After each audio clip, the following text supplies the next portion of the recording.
Welcome to the show. This is the Willpower Podcast, hosted by Will Holdren. Each week, we sit down with the brightest entrepreneurial minds and uncover the real secrets behind their success. And if you want every episode in one place, plus exclusive insights and updates, head to willpowerpodcast.org and join the email list. If you're ready to take that next step and unlock your next breakthrough, you're in the right place. Now, let's get to the show. How we doing, everyone? My name is Will Holdren. I'm the host of the Willpower Podcast. So we have a stud real estate entrepreneur, and his name is Chris Prefontaine. And Chris is based out of Rhode Island up north, and he's a founder of Smart Real Estate Coach, as well as a 4-time best-selling author, which is incredible. On top of that, he was a former Forbes Business Council Member and a 3-time Inc. 5000 honoree, which is another incredible accomplishment in the business world. And on top of that, he has done hundreds of real estate transactions, and now he really focuses on helping other people also get into the game and get some real estate transactions going. So with that being said, Chris, first and foremost, thank you so much for joining me today. You bet. Thanks for having me, Will. Yeah, my pleasure. We talk a lot about real estate on this podcast, so it's great to have another expert like you on this. I know my listeners are going to love that. But starting out, I want to ask you a question that I ask all of my guests, which is one, what makes you want to take time out of your busy day to hop on podcasts like these to share your story? Good question. I mean, so many of our relationships, I have 2 reasons. One is so many of our relationships come from podcasts. Like I'll look back, we have a partner in our company now that came from simply exchanging podcasts. Literally, he became an owner in the company. So Wow. You just never know. Relationships are so key, as you know now with how many episodes you have. Yeah. Second is in the creative real estate world that we're in, Will, unfortunately, well, actually in the whole real estate industry, compared to when I started, I've been at this 35 years this September, but I've been coaching over a decade now, just creative real estate. And when I started, I could tell you on one hand, okay, here are my 4 competitors. If you came to look at us, you probably talk to them. Now there's 200 coaches, 200. Wow. And they're not all, in my opinion, qualified to be coaches because they've got a huge social following, but they maybe did no deals, or they have a huge social following and they did deals in the last 5 years. That's a recipe for disaster. So yeah, so the reason that's tied to your question is we are looking to spread the word as fast and as wide as we possibly can. Yep. And that's why we're also looking to acquire companies right now so that we can help make it right. There's so much crap out there. So that was a long answer to your good question. No, I love that. And absolutely, it's all about relationships. Real estate is a relationship business, and podcast, to your point, it's also a great way to generate relationships. So Yeah, they big time. kind of go hand in hand. Walk me through your real estate journey. How did you get into it, and kind of what was your investing model when you first started out? Yeah, so I won't bore your audience. It's been 34 and 3/4 years, but I'll give you the high points, okay? And then you can peel it back to whatever you want. Yeah. So I was in a family company growing up, late 80s, early 90s, we're going way back. And my dad it wasn't even real estate. It was a welding supply business and industrial gases, but he would build his own buildings and then lease them back to himself. Then I remember asking him as a kid, I'd be like, I don't get that. You're the same person. But then I understood what he was doing. He was him, and then he leased it back to his company. So I was around that. He always dabbled with real estate on the side as he was building this welding business. And then his friends were also in the business. So I just was around it. I was exposed to it, loved it, went to college, but really just wanted to do real estate. Back before Trump was a political name in the 80s, when he wrote his first book, I grabbed that, and that was intriguing. So things like that got me into it. I have gone from then to building homes, to owning a brokerage, to going through the 2008 crash, which was a terrible experience, but a good experience in hindsight, right? Yeah. To then, because of that, that was the impetus to do what we're doing today, which is buy and sell real estate without using banks, without signing personally, and doing so while creating what we call 3 paydays. Instead of that transactional nature of real estate, go build a home, get paid, go sell a home as a realtor, get paid, go flip a home, get paid, wholesale, get paid. Those are all, in my opinion, jobs. And I'm not stepping on people that do that. I have lots of friends that make millions of dollars doing it. I just know the difference now, having done it for 3 decades, right? So I touched upon a bunch of my 34 and 3/4 years, but I can go back to any piece of that if you want. Yeah, no, that's a great high level overview. And I guess starting out, there's a ton of avenues for people to get into real estate. I think it's easy for people to kind of get overwhelmed just going through everything that you really listed out. There's a Yeah. lot of great options out there. And so I'm curious from your perspective as a coach, helping someone as a first time trying to get involved in real estate. What do you recommend is one of the best strategies for them to use? I mean, I know you mentioned creative financing. Is that kind of what you recommend starting out, or what do you recommend? Um, yeah, let me answer as far as creative because I'm biased to it, right? Why I Right. say that. But to your question, I want to be more broad and hit everyone. So first creative, why? I've been through like 3 or 4 different economic turns, life events, my son's near-death experience, like this. I've been through a lot. And so as you see this going up and down over the years, what is true about the market while that's going on, while life's happening? The market's changing, right? If there's one constant that we can all be clear on, is real estate's constantly changing. If Yeah. that's the case, why not perhaps maybe learn how to bop and weave with the market? That's creative real estate, period. So you're buying always in any market by just changing your deal structure. That's why I'm biased to it. Now, let me be more broad to your question. If I were a listener and I was brand new and I'm going, what do I do for real estate? Here's what I say, 3 steps. One, find a niche. Doesn't have to be creative. You find a niche that you can get behind. Now, let me qualify that. I say get behind because there are some niches, as you know, that are more predatory. I call them predatory, meaning you got to buy the house at 60 or 70 cents on the dollar because you can't make a profit if you don't, wholesaling or flipping. Yeah. Predatory meaning some people target certain people that are under stress. There's nothing wrong with the way they do it if they're doing it legally. I'm just saying there's some different niches, right? There Yep. are some awesome guys I've had on my podcast that teach land flipping. You can do it from behind a computer. So they're all different. So pick one that you like. In our industry, in our niche rather, it's win-win-win. I mean, it's literally seller wins, buyer wins, and we win. It's awesome. We affect 3 families every time we do it, right? Yeah. So pick that. Second, find someone in the industry, kind of what I alluded to, that if it's not me and it's like mobile home parks, whatever it is, find someone who's been through enough cycles because you are going to hit curveballs. And if you're going to hit curveballs, why not have someone who's been through it? You're going to lean on them and go, what do I do next? It's Yeah. so important. But also that person should be someone that morally and ethically will that you can get behind. And here's why I say that. I've had partners, and I know of many people, and I'm sure you've had someone on your show too, that wreck a relationship or wreck a lifestyle or wreck something in their life because they don't care what it costs to have success, right? That's just not the person I want to follow. Now, Yeah. everybody's different. So I'm just saying get behind someone that you can follow, that you love that everything about them. We tend to be very family oriented, very family oriented. We have family members, people come in our community feel like it's a family. Like if that's your world, great. Then look at our free stuff and maybe it's us. But if not, find someone in that realm, right? Third is the last but most important step, I think. And that is putting the blinders on because of exactly what you said. There's a lot of niches out there. So put the blinders on after you do your due diligence and don't go after another shiny object for at least 3 years. At least. It's the biggest thing I could tell everyone because on social media right now, they are bombarding you with get rich quick tomorrow.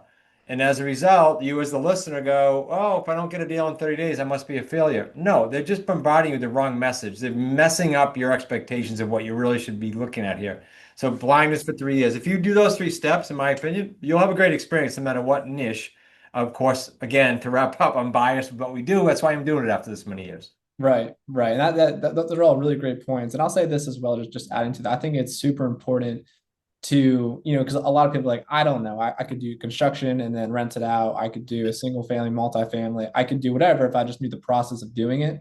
And I always think it's extremely helpful to your point when you have someone mentoring you that's been there and done that, and they can really hone in like whatever strategy they're most used to, what they've done that works, and just follow that recipe that works out. So whether it's doing creative stuff through you or there's a bunch of different techniques. So I think it's so important to have that person in your corner to kind of watch over your back because I think that you really just don't know what you don't know. And Yeah, I so think a yeah, huge point because I had a guy on my show, I give him credit and forgetting which one, but on my podcast recently, he said, Chris, you want to have a different experience. He's talking to a listener, obviously. He said, just get in a different room, yeah, meaning exposure, proximity, association. It really matters a whole bunch more than people think. So, yeah, get in a different room, get in a different environment, and you'll have a different experience. yeah.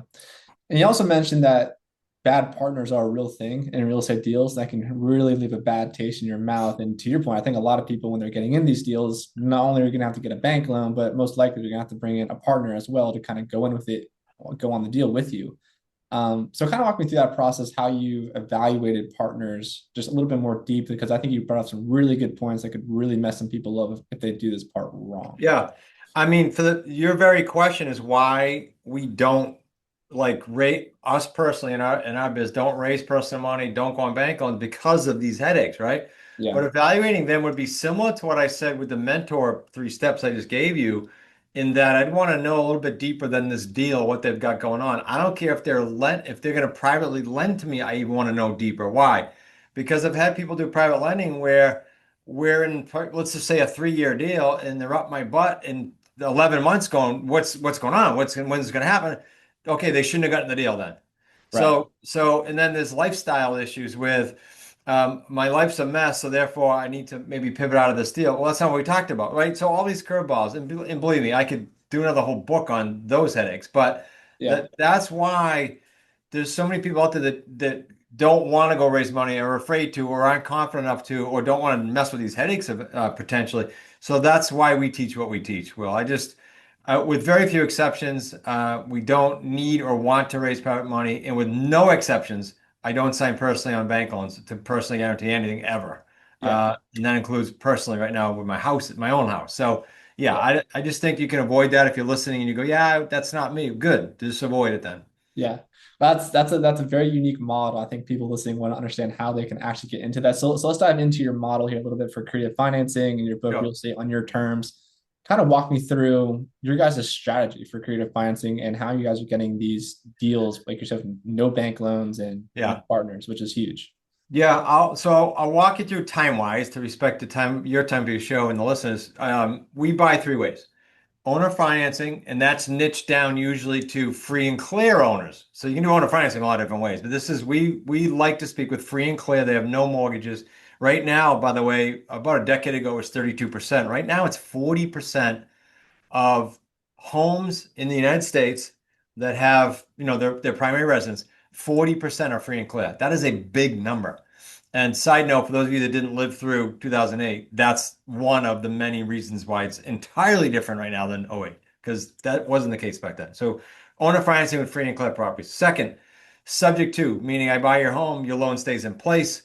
I own the property, you stay as guarantor on that loan. That's subject to existing financing. They're out of those 40% of the homes that are free and clear, out of the 60 that have mortgages, there's a very large percent that are under 6% and a large percent under 5%. Why not learn how to talk to them and buy those homes subject to the existing financing, and you Yeah, get a rate of 2, 3, 4%. We're seeing it every week in the community. Third way we buy is lease purchase. That's where you're not buying, you're controlling the asset, and you're controlling it for a whopping $10. That's how our agreements are built. You can control millions of dollars of real estate doing the lease purchase. If you're brand new, it's a nice, easy pathway in. Those are how we secure properties. Now, to your point, who would do that? Or where do we find these people? Well, I'm going to give you rough numbers, rough metrics. 38% or so of the sellers we talk to don't need their money to go buy another house. They're trying to do estate planning, or they just are fine financially. They're like, yeah, if I got my price, I'd wait. The only people we can't buy from are those that say it could be personal reasons, or they're moving kids to a school system or whatever. And they go, no, I need every penny out of this to go buy, the next house. We can't buy it, so we're not the buyer. It's okay. There's plenty of properties out there. When you talk about the size of the profits on these deals for us, most people we teach and do deals with, because we do them with them, they don't need 20, 30 deals a year. They need 5, 6 deals a year to literally quit their job and change their financial picture. So those are the types of deals we do. We exit, again, from a time standpoint here, basic answer, and then we get more advanced. We exit with rent to own usually. So rent to own is done incredibly incorrectly across the country, and it's publicly, there's mentors out there telling people how to do it completely incorrect. What we do is we set buyers up who deserve to be in a home. They just can't get financing yet. They just change jobs. They just start a new business. These are all people that might have cash and credit. They just can't get a bank loan yet. As you know, they need 2 years of what the bank calls seasoning. So yeah, we exit that way with the right buyer who deserves to be in there. They just need time. And in doing so, we create and we trademark federally the 3 payday system. So as an investor, we get paid up front, like you would if you're doing the onesie, twosie transactional deals. We get paid monthly, and then we get paid long term too. So this model is very, very lucrative over time. Interesting. So a lot to unpack there. I guess starting out on the front end of this, when you're finding people that are free and clear and own the home 100% outright, and they don't need the cash to move, right? So that's really your niche market right there. How are you finding these people? Are you going through MLS data, or what are you doing to actually find out if this home is free and clear, Yeah, for instance? good question. Two ways. One is we have a lead source that kicks us like any other investor would probably for sale by owner, for rent by owner, expired listings, canceled listings. And in there, we'll run into free and clear people. However, if someone says, well, Chris, I'm not getting enough leads from that, or hey, I love your strategy of the free and clear because usually there's six-figure deals, then you just buy it. You can buy a list, buy zip code. Like I'll take in this area, I'll take a zip code, Will, and I'll go, all right, I want all the free and clear properties, but I also want only those free and clear where people live out of state. That's always been my favorite list because eventually they're going to sell, right? Like it's either second home or tired landlord, right? So eventually they're a great, great list. You can buy the list. Frankly, most of the software now we use has those lists. You just got to search by what you want. You can, not in Canada, because we have students in Canada, but in the United States, data, you can buy a list of almost anything now. You can buy a list of distressed homeowners who are late on credit card, utilities, and things like that way before they're late on their house. Like there's all kinds of lists you can buy. Gotcha. Okay. So that's the first step is to find that list and contact these people. And then if you find someone that wants to sell it, there you go. In your first deal, kind of the best way to do it. It's creative financing. How do you typically structure those creative finance deals? Is it based on like a 30-year AM schedule, interest only, or how do you guys typically structure those? Yeah, this is perfect for the owner financing follow-up because owner financing, 99% of the deals we do, especially if it's single family, we're doing in principal only payments. So even my building, I bought a commercial building this way and put all my companies in it. Instead of going through underwriting and all that crap, we structure directly to the owner, and we usually structure principal only payments with a balloon of anywhere between 4 and 20 years. Typically, for a single family residence, especially if it's their primary, they're usually looking to get out of there within 5 years. It's rare for them to go that much longer. But I just had a student. He's in Seattle. This is really cool. He has an older woman. This is about solving problems, right? Always. So he has this woman who couldn't sell this house. It's free and clear. He just structured a 30-year, this is by far the longest in the community to date, and I've been doing this a while, 30-year principal only payment, $1,700 and something dollars a month.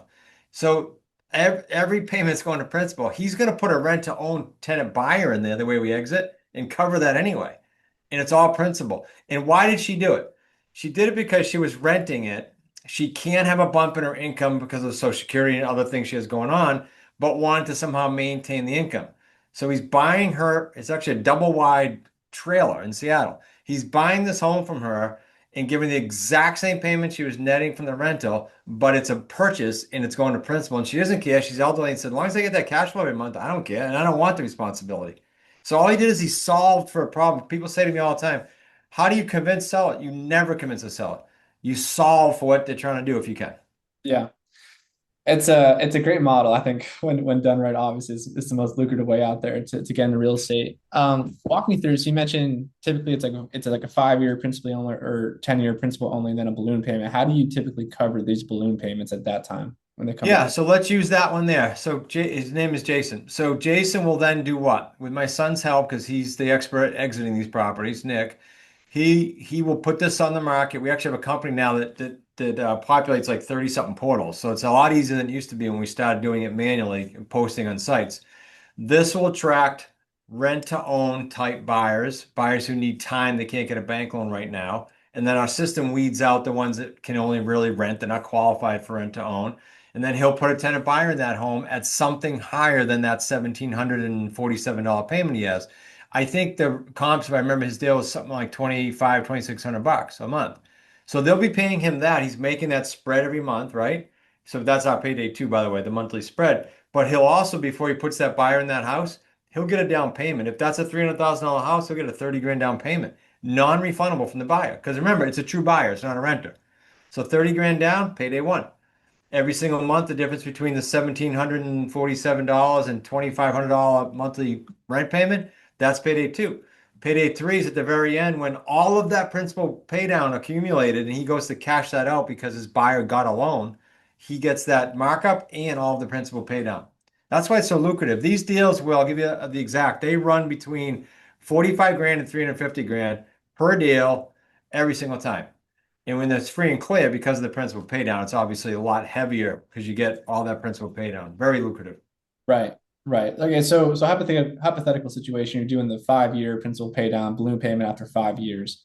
You bring in a lease to own tenants on year one. You make the spread each month based on what they're paying you and your principal pay down, and they're trying to get a loan. What happens if they can't get a loan before that balloon payment is due on your end Yeah. to cover that cost? So let's say you only have a 5 year term, you don't have 30, and your tenant buyer comes in. We send them to a third party screener, and that screener is going to not just check criminal, sexual harassment, all that to make sure they're good. It's going to check when and design when a mortgage ready plan can be done. Like you just switched a job, you have good credit, you have good cash, you just need the 2 years of seasoning for a bank. Okay. So we're not going to give you a 5 year term because we have 5 years. We're going to give you a little bit more than the 24 months. So now we have a huge buffer. If you, for whatever reason, stumble or you run up your credit cards and go buy a Lamborghini, you screw up your debt to income, something, this happens, but so this is Yeah. a real. But so say they do that, good, we got 3 years left. We could put another tenant buyer in there, or we can say, you know what, the market just appreciated, let's sell it conventionally. There's so many options you have because you control the dates and you always have a buffer in there. Gotcha. Okay. But you would say that would be the risk. I would say if this situation is having, someone move in there and can't get a loan or something, you do have to kind of find a way to exit to cover that balloon payment. Easy. Yeah, yeah. Very easy. Yeah. Without even bringing in private money or trying to do something conventionally, you just either put a new tenant buyer or sell it conventionally. Yeah. Yeah. Okay. That's a pretty great model. Yeah. And then Dispo, it's also pretty great. They just come in here and take it over from you, and you just kind of rinse and repeat that process. Yeah, now let me plant a seed for advance just for the listener Yeah. because he has 30 years. So what is he going to do in reality? And I'll just drop this as a hint. He's going to do a rent to own, give them some carrots, some hoops to jump through to make sure they stay current and get the deposit up. And then he's going to turn that around. He's going to want to finance them long term to stay in the deal. So now he didn't just create 3 paydays. He now became the bank. I call that like a payday 4, and he can stay in it long term. Because what's his rate with the seller? 0. So Right. can he give the buyer a really good rate that they can not get on the market like a 4%? Yeah, he can make a huge spread just by doing 4%. Why would that buyer ever want to refinance him out? They wouldn't, 4%. So just a hint on how you can get so advanced. We call that wealth stacking, which we've also trademarked, but that's an idea of how we do it. Yeah. So you would rather have a tenant pay you long term as you being the bank in that scenario rather than having them just get one big loan and you getting loan lump sum. Yeah, if you have the length of term with your seller, sure, like 10 years or more. Yep, Yeah. absolutely. Interesting. Okay. So talk me through about the technology stack you guys are using. I know you mentioned you guys are screening your own tenants. I mean, what are you guys using for that? Are you guys leveraging AI at all? How are you guys, just kind of making all Yeah, these a couple of things that come to mind. I'm low tech because I started before all that, and then my son and son-in-law brought all that to the table. But Yeah. ScreenTheTenant.com is the company. They're awesome. They've been doing our deals since, gosh, 2013. Every one of the buyers in the entire community has gone through them, and we're in 82 markets right now. Wow. As far as AI, yeah, it's helped a lot. It's sped things up. It doesn't replace for us, but it's sped things up dramatically. How? Well, on the deal front, comps, as you know, and things like that, lickety split, you get it. On the coaching front, we spend and our coaches spend hours upon hours upon hours critiquing live calls.